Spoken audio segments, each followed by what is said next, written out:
Ganh đua, cạnh tranh. Ganh đua, cạnh tranh. Tự tin. Tự tin.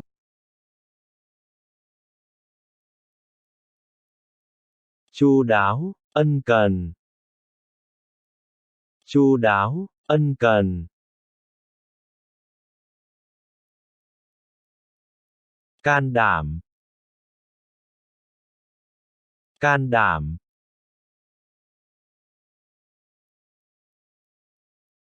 Lịch thiệp. Lịch thiệp.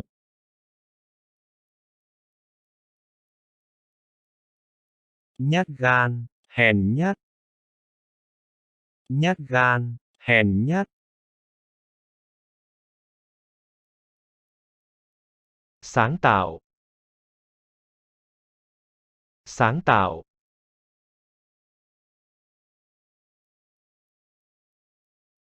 Độc ác. Độc ác.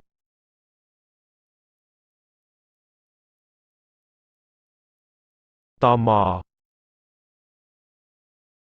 Tò mò.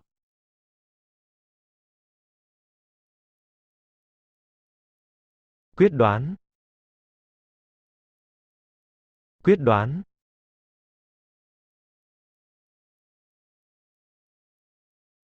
Kiên quyết. Kiên quyết.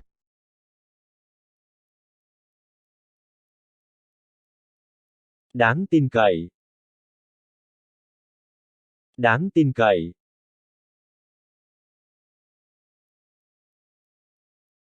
Siêng năng cần cù.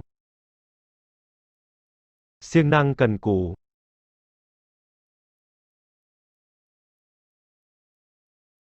Thoải mái. Thoải mái.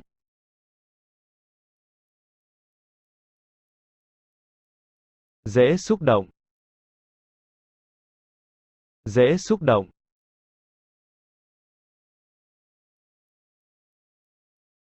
Hăng hái nhiệt tình. Hăng hái nhiệt tình.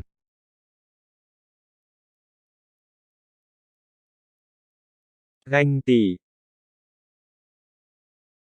Ganh tị.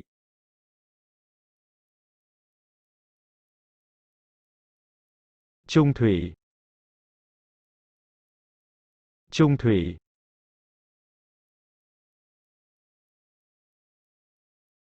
Trung thành trung thực. Trung thành trung thực.